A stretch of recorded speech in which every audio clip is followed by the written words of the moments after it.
கிறிஸ்துவுக்குள் மிகவும் பிரியமான தேவனுடைய பிள்ளைகளே, இந்த காலை நேரத்திலே உங்களை சந்திப்பதிலே மிகுந்த மகிழ்ச்சி அடைகிறேன். கர்த்தர் ஒவ்வொரு நாளும் நம்மை போஷித்து பாதுகாத்து பராமரித்து வருகிறதற்காக கர்த்தரை ஸ்தோத்திரிக்கிறேன். சென்னையில் வேலைச்சேரி உள்ள ஏலிம் ஏஜி சபை வழங்கும் அனுதின மன்னா. இன்றைக்கும் தியானத்துக்கு எடுத்துக்கொண்ட வேத வசனம் சங்கீதம் 27:4. தாவீது சொல்லுகிறார், கர்த்தரிடத்திலே ஒன்றை நான் கேட்டேன், அதையே நாடுவேன். அவர் ஒரு ஃபோக்கஸோட, ஒரு குறிக்கோளோட, ஒரு நோக்கத்தோடு அவர் கேட்குறார். என்ன கேட்குறாருன்னா, அவருடைய ஆலயத்தில் போய் நான் ஆராய்ச்சி செய்து அவருடைய மகிமையை நான் பார்க்கணும். ஆலயத்துக்கு போகும்போதெல்லாம் நான் அவருடைய பிரசன்னத்தை பார்க்கணும், அவருடைய மகிமையை பார்க்கணும். இதுதான் அவருடைய வாஞ்சை, தாகம், எண்ணம் எல்லாம். ஆம்பிரியமான தேவனுடைய பிள்ளைகளே, அப்படியாக ஒரு குருவுக்கிட்ட ஒரு சிஷியன் இருந்தான். அவன் பாடசாலையிலே பயின்று கொண்டிருக்கும்போது அந்த குரு என்ன செஞ்சார், தினந்தோறும் ஒரே பாடத்தை நடத்திட்டு இருக்கிறார். சாமி, என்ன சாமி ஒரே பாடத்தை நடத்திக்கிட்டு இருக்கீங்க, போர் அடிக்குது சாமி அப்படின்னாராம். சரிங்க வா அப்படின்னாராம். ஒரு கூண்டுக்குள்ளே ஒரு 10 கோழி இருந்தது. அதை அவுத்து விட்டாராம். அவுத்து விட்டவுடனே இதை போய் பிடிச்சிட்டு வா, ஒன்று ஒன்றா பிடி அப்படின்னு சொன்னாராம்.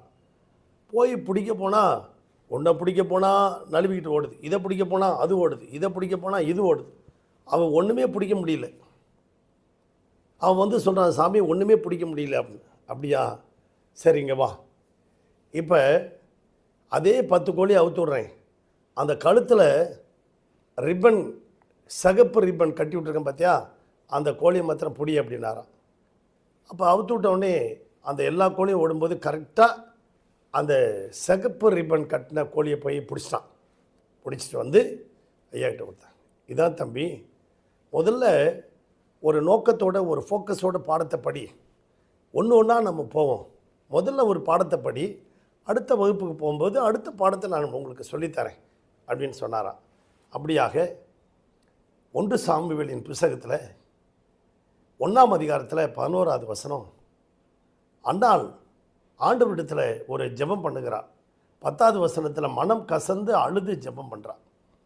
அவள் என்ன ஜெபம் பண்ணுறான்னா, சேனைகளின் கர்த்தாவே, என் சிறுமையை கண்ணோக்கி பாருங்கள், எனக்கு மறவாமல் ஒரு ஆம்பளை பிள்ளையை கொடுத்தீங்கன்னா அவன் உயிரோடு இருக்கும் நாளெல்லாம் கர்த்தருடைய சன்னிதானத்தில் கொண்டு போய் விட்டுறேன், அவன் தலையின் மேல் சவரன் கத்தி படாது இருப்பானாக என்று சொல்லி ஒரு பொருத்தனை பண்ணி கொண்டான்.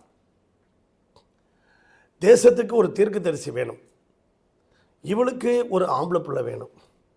அவள் குறிப்பாக கேட்குற பொம்பளை பிள்ளை கேட்கல, ஒரு ஆண் பிள்ளை கேட்குறா.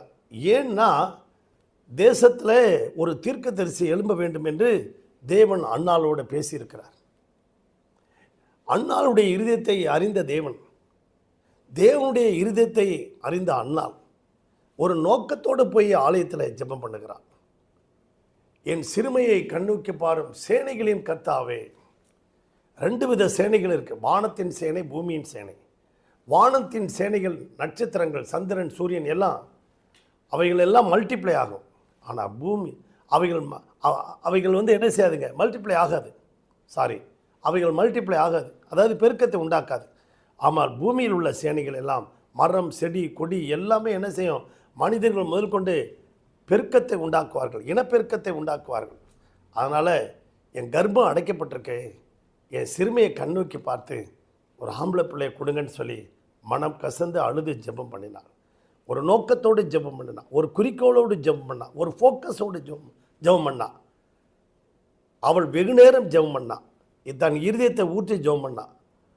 பாஸ்டர் திட்டுறாரு, என்ன உன் குடியை நிறுத்த மாட்டியா அப்படின்னு ஜெபம் பண்ணா. அந்த திட்டம் வாங்கிக்கிட்டு ஜெபம் பண்ணுறா. கடைசியில் அன்னாளை கர்த்தர் நினைவு கூர்ந்து அவளுக்கு ஒரு ஆண் பிள்ளையை கொடுத்தார். இன்றைக்கு இந்த சத்தியத்தை கேட்டுக்கொண்டிருக்க உங்கள் வாழ்க்கையிலும் தேவன் உங்கள் ஜெபத்தை கேட்டு உங்கள் தேவைகளை கர்த்தர் சந்திக்க போகிறார். விசுவாசிக்கிறீங்களா? உங்களுக்காக ஜெபிக்கட்டுமா? பரலோக பிதாவே, இந்த சத்தத்தை கேட்டுக்கொண்டிருக்க ஒவ்வொரு பிள்ளைகளையும் ஆசீர்வதிங்க, ஒவ்வொரு குடும்பத்தையும் ஆசீர்வதிங்க. ஒரு குறிக்கோளோடு, ஒரு நோக்கத்தோடு ஜெபிக்கக்கூடிய சூழ்நிலையை இன்றைக்கு நீர் கற்றுத்தந்ததற்காக ஸ்தோத்திரம்.